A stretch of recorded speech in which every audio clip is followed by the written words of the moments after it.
ഇസ്രായേലിന്റെ ആക്രമണത്തിൽ ഇറാന് കനത്ത ആഘാതമേറ്റതായാണ് പുതിയ റിപ്പോർട്ടുകൾ. ഇറാന്റെ പ്രധാന ആണവ റിയാക്ടറുകളിൽ ഒന്നായ നതാൻസ് തകർന്നതായാണ് റിപ്പോർട്ടുകൾ സൂചിപ്പിക്കുന്നത്. സൈനിക മേധാവികളും ആണവ ശാസ്ത്രജ്ഞന്മാരും കൊല്ലപ്പെട്ടവരിൽ ഉൾപ്പെടുന്നു. Iran Islamic revolution guard corps IRGC മേധാവി മേജർ ജനറൽ ഹൊസൈൻ സലാമിയുടേതിന് പിന്നാലെ സൈനിക മേധാവി മുഹമ്മദ് ബഖേരിയുടെ മരണവും ഇറാൻ സ്ഥിരീകരിച്ചിട്ടുണ്ട്. റവല്യൂഷണറി ഗാർഡ്സിന്റെ ഖദം അൽ അംബിയ ആസ്ഥാനത്തിന്റെ തലവൻ മേജർ ജനറൽ ഗോലം അലി റാഷിദും കൊല്ലപ്പെട്ടവരിൽ ഉൾപ്പെടുന്നു. വെള്ളിയാഴ്ച പുലർച്ചെ ഇസ്രായേൽ ഇറാന്റെ സൈനിക ആണവ കേന്ദ്രങ്ങളെ ലക്ഷ്യമിട്ട് നടത്തിയ വ്യോമാക്രമണത്തിലാണ് സലാമി കൊല്ലപ്പെട്ടത് എന്ന് ഇറാനിയൻ സ്റ്റേറ്റ് മീഡിയ റിപ്പോർട്ട് ചെയ്യുന്നു. ഉന്നതരായ സൈനിക മേധാവികളെയാണ് ഒറ്റ ദിവസം കൊണ്ട് ഇറാന് നഷ്ടമായിരിക്കുന്നത്. ഇസ്രായേൽ ആക്രമണത്തിൽ ഉന്നത സൈനിക ഉദ്യോഗസ്ഥരും ആണവ ശാസ്ത്രജ്ഞരും കൊല്ലപ്പെട്ടതായി നേരത്തെ രാജ്യത്തെ അഭിസംബോധന ചെയ്തുള്ള സന്ദേശത്തിൽ ഇറാൻ പരമോന്നത നേതാവ് ആയത്തുള്ള ഖമേനി സ്ഥിരീകരിച്ചിരുന്നു. ഇസ്ലാമിക് റവല്യൂഷണറി ഗാർഡ് കോറിലെ IRGCയിലെ മുതിർന്ന സൈനിക ഉദ്യോഗസ്ഥനാണ് മുഹമ്മദ് ബാഖേരി. 2016 മുതൽ ഇറാൻ സായുധ സേനയുടെ ചീഫ് ഓഫ് സ്റ്റാഫാണ്. 1980-ലാണ് ബാഖേരി സൈന്യത്തിൽ ചേരുന്നത്. ഇറാൻ ഇറാഖ് യുദ്ധത്തിൽ പങ്കെടുത്തയാളാണ്.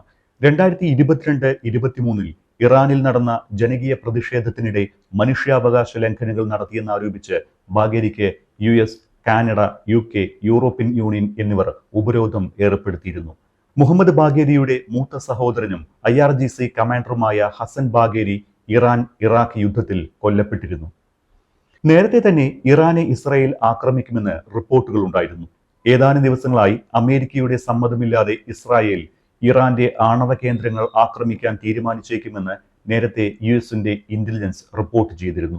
മേഖലയിൽ ഒരു വലിയ സംഘർഷമുണ്ടാകാൻ സാധ്യതയുണ്ടെന്ന് US പ്രസിഡന്റ് ഡൊണാൾഡ് ട്രംപ് വ്യാഴാഴ്ച മുന്നറിയിപ്പ് നൽകിയിരുന്നു. ഇതിന് പിന്നാലെയാണ് ഇറാൻ തലസ്ഥാനമായ ടെഹ്റാനിൽ ഇസ്രായേൽ ആക്രമണം നടത്തിയത്. ഇറാൻ US ആണവ ചർച്ച നടക്കാനിരിക്കെയാണ് ഇസ്രായേൽ ആക്രമണം എന്നതും ശ്രദ്ധേയമാണ്. തലസ്ഥാന നഗരമായ ടെഹ്റാൻ ഉൾപ്പെടെയുള്ള നഗരങ്ങളിലാണ് ഇസ്രായേൽ ആക്രമണം നടത്തിയത്. ഇറാന്റെ സൈനിക ആണവ കേന്ദ്രങ്ങളെ ലക്ഷ്യമിട്ടായിരുന്നു ആക്രമണം. ടെഹ്റാനിൽ വലിയ സ്ഫോടന ശബ്ദങ്ങൾ കേട്ടതായും കുട്ടികൾ ഉൾപ്പെടെ മരിച്ചതായും ഇറാനിയൻ സ്റ്റേറ്റ് മീഡിയ റിപ്പോർട്ട് ചെയ്യുന്നു. അതേസമയം തങ്ങളുടെ ആക്രമണം ഇറാനിലെ ജനതയ്ക്ക് നേരെയല്ല എന്നും ഇറാനിലെ ഏകാധിപത്യ സർക്കാരിനെതിരെയാണെന്നും നെതന്യാഹു പറഞ്ഞിട്ടുണ്ട്. ഇസ്രായേൽ വ്യോമസേന ഇറാനുള്ളിൽ നിരവധി തവണ ആക്രമണം നടത്തിയതായി നെതന്യാഹു സ്ഥിരീകരിച്ചു. ഇറാന്റെ ആണവ പദ്ധതികളും മിസൈൽ കേന്ദ്രങ്ങളും ഉൾപ്പെടെ പ്രധാന സ്ഥലങ്ങൾ ലക്ഷ്യമിട്ടായിരുന്നു ആക്രമണം. ഇറാന്റെ ആണവ സമ്പുഷ്ടീകരണം പരിപാടിയുടെ കേന്ദ്രത്തിലാണ് ആക്രമണം നടത്തിയത് എന്ന് നെതന്യാഹു പറഞ്ഞു. ഈ ഓപ്പറേഷൻ കൃത്യമായ ലക്ഷ്യം വെച്ചുള്ളതാണ്. ഇറാനിലെ ജനങ്ങളുമായി ഇസ്രായേൽ സംഘർഷം ആഗ്രഹിക്കുന്നില്ല. ഇറാൻ ജനതയോടല്ല, ഇറാന്റെ സ്വേച്ഛാധിപത്യ നേതൃത്വത്തിനെതിരെയാണ് പോരാട്ടമെന്നും അദ്ദേഹം പറഞ്ഞു. ഈ ഓപ്പറേഷൻ എത്ര ദിവസം വേണമെങ്കിലും തുടരുമെന്നും നെതന്യാഹു മുന്നറിയിപ്പ് നൽകിയിട്ടുണ്ട്. എന്നാൽ ഇസ്രായേലിന്റെ സൈനിക നടപടിയെ അമേരിക്ക പിന്തുണയ്ക്കില്ല എന്നാണ് റിപ്പോർട്ടുകൾ സൂചിപ്പിക്കുന്നത്. ഇസ്രായേലിന്റേത് ഏകപക്ഷീയ നടപടിയാണ് എന്ന് US state secretary Marco Rubio പ്രതികരിച്ചിട്ടുണ്ട്. ഇറാനിൽ നടത്തിയ ആക്രമണങ്ങൾക്ക് ഇസ്രായേൽ കഠിനമായ ശിക്ഷ നേരിടേണ്ടി വരുമെന്ന് ഇറാന്റെ പരമോന്നത നേതാവ് ആയത്തുള്ള അലി ഖമേനി വ്യക്തമാക്കിയിട്ടുണ്ട്. സർക്കാരിന്റെ വാർത്താ ഏജൻസിയായ ഇർനയാണ് ആയത്തുള്ള അലി ഖമേനിയുടെ പ്രസ്താവന പുറത്തുവിട്ടത്. ജനവാസ കേന്ദ്രങ്ങളടക്കം ഇസ്രായേൽ ആക്രമിച്ചു, കുട്ടികളടക്കം നിരവധി പേർ കൊല്ലപ്പെട്ടെന്നും ഇറാൻ അറിയിച്ചിട്ടുണ്ട്. മഹത്തായ ഇറാനിയൻ ജനതയ്ക്ക് എന്ന് പറഞ്ഞാണ് ഖമേനിയുടെ പ്രസ്താവന തുടങ്ങുന്നത്. സയനിസ്റ്റ് ഭരണകൂടം ദുഷിച്ചതും രക്തരൂഷിതവുമായ കാരണങ്ങളാൽ നമ്മുടെ പ്രിയപ്പെട്ട രാജ്യത്ത് കുറ്റകൃത്യം നടത്തി, ജനവാസ കേന്ദ്രങ്ങളിലടക്കം ആക്രമണം നടത്തി ദുഷ്ടത വെളിപ്പെടുത്തിയിരിക്കുന്നു. ഈ കുറ്റകൃത്യത്തോടെ സയനിസ്റ്റ് ഭരണകൂടം കൈപ്പേറിയതും വേദനാജനകവുമായ വിധി സ്വയം തെരഞ്ഞെടുത്തിരിക്കുകയാണ്. ആ വിധി അവർക്ക് ലഭിച്ചിരിക്കുമെന്നാണ് ഖമേനി പറഞ്ഞത്. ഇറാനെതിരായ ഇസ്രായേൽ ആക്രമണത്തോട് അകലം പാലിക്കാൻ ട്രംപ് ഭരണകൂടം നിർദ്ദേശം നൽകിയിട്ടുണ്ട്. ഇറാനുമായി ആണവ കരാർ രൂപീകരിക്കാനുള്ള ഡൊണാൾഡ് ട്രംപിന്റെ ശ്രമങ്ങൾക്ക് ഇസ്രായേൽ ആക്രമണം തിരിച്ചടിയാവുമെന്ന വിലയിരുത്തലിലാണ് ഈ നിർദ്ദേശം. ഇറാനെതിരായ ഇസ്രായേൽ ആക്രമണം ഏകപക്ഷീയമായി എന്നതാണ് അമേരിക്കയുടെ ദേശീയ സുരക്ഷാ ഉപദേശക സെക്രട്ടറി മാർക്കോ റൂബിയോ വിശദമാക്കിയത്. തങ്ങളുടെ പ്രഥമ പരിഗണന മേഖലയിൽ അമേരിക്കൻ സൈന്യത്തിന്റെ സംരക്ഷണമാണ്. രാജ്യത്തിന്റെ സംരക്ഷണത്തിന് ആക്രമണം അനിവാര്യമാണ് എന്നാണ് വിശ്വസിക്കുന്നത് എന്നാണ് ഇസ്രായേൽ വിശദമാക്കിയത് എന്ന് മാർക്കോ റൂബിയോ പറഞ്ഞിട്ടുണ്ട്. ഇസ്രായേൽ ആക്രമണത്തിന് 1 മണിക്കൂർ മുൻപ് വരെയും നയതന്ത്രപരമായ ഇടപെടലിലൂടെ പരിഹാരം കാണാൻ ട്രംപ് ആവശ്യപ്പെട്ടിരുന്നു.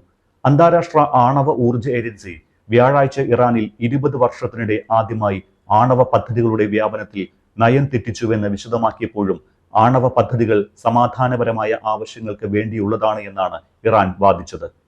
തിങ്കളാഴ്ച നെതന്യാഹു ട്രംപുമായി സംസാരിച്ചിരുന്നു. വിഷയം ഇറാനായിരുന്നുവെന്നാണ് റോയിട്ടേഴ്സ് വിശദമാക്കുന്നത്.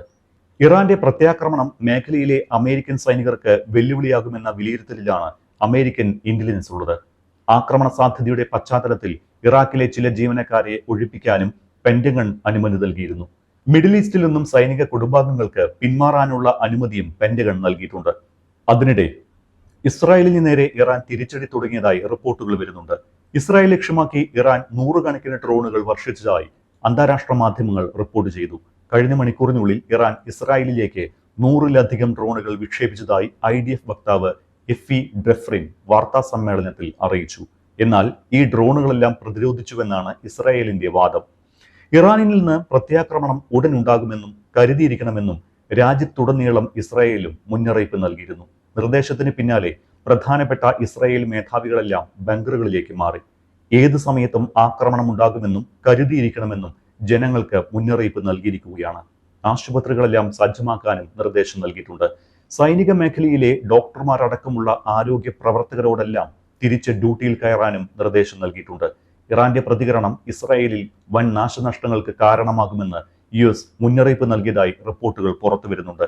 ബാലിസ്റ്റിക് മിസൈൽ ആക്രമണത്തിലൂടെ ഇസ്രായേലിന്റെ വ്യോമ പ്രതിരോധ സംവിധാനങ്ങൾ തകർക്കപ്പെടാനും സാധ്യതയുണ്ട്. ഇസ്രായേൽ ഇറാൻ സംഘർഷത്തിന്റെ പശ്ചാത്തലത്തിൽ ഇസ്രായേലിലെ ഇന്ത്യൻ പൗരന്മാർക്ക് ജാഗ്രതാ നിർദ്ദേശവുമായി ഇന്ത്യൻ എംബസിയും രംഗത്തെത്തി. ഇന്ത്യൻ പൗരന്മാർ സുരക്ഷാ നിർദ്ദേശങ്ങൾ പാലിക്കണമെന്നാണ് ഇസ്രായേലിലെ ഇന്ത്യൻ എംബസി നിർദ്ദേശം നൽകിയിരിക്കുന്നത്. അനാവശ്യ യാത്രകൾ ഒഴിവാക്കണം. രാജ്യത്തെ താമസിക്കുന്നവരും യാത്ര ചെയ്യുന്നതുമായ ഇന്ത്യൻ പൗരന്മാർ കൂടുതൽ ജാഗ്രത പാലിക്കണമെന്നാണ് മുന്നറിയിപ്പ്. അതിനിടെ ഇസ്രായേലിൽ താമസിക്കുന്ന പൗരന്മാർ സുരക്ഷിതരാണ് എന്നാണ് റിപ്പോർട്ടുകൾ സൂചിപ്പിക്കുന്നത്. ഇതിനിടെ ഇറാനെതിരെ ഇസ്രായേൽ സൈനിക നടപടി ആരംഭിച്ചതോടെ അസംസ്കൃത എണ്ണവില കുതിച്ചുയർന്നിരിക്കുകയാണ്. ബ്രന്റ് ക്രൂഡ് വില ബാരലിന് 12% ഉയർന്ന് $77.77 ഇറാനിലെ ആണവ നീക്കങ്ങൾ തകർക്കുക എന്ന ലക്ഷ്യത്തോടെ ഇസ്രായേൽ നടത്തിയ ആക്രമണം ദിവസങ്ങളോളം തുടർന്നേക്കുമെന്ന പ്രധാനമന്ത്രി ബെഞ്ചമിൻ നെതന്യാഹുവിന്റെ പ്രഖ്യാപനം കൂടി വന്നതോടെ വിലവർധന തുടരാനുള്ള സാധ്യതയേറി. ഓയിൽ വിതരണ സംവിധാനങ്ങൾക്ക് നേരെ ആക്രമണമുണ്ടായാൽ മാത്രമേ ക്രൂഡ് ഓയിൽ വിലയിൽ കാര്യമായ വർധന ഉണ്ടാവൂ എന്ന് വിലയിരുത്തലുണ്ട്. എന്നാൽ ഇറാൻ അടിയന്തരാവസ്ഥ പ്രഖ്യാപിക്കുകയും തിരിച്ചടിക്ക് തയ്യാറെടുക്കുകയും ചെയ്താൽ മറ്റ് എണ്ണ ഉൽപാദന രാജ്യങ്ങളിൽ നിന്നുള്ള വിതരണത്തെ കൂടി ബാധിച്ചേക്കാമെന്നും വിദഗ്ധർ അഭിപ്രായപ്പെടുന്നു.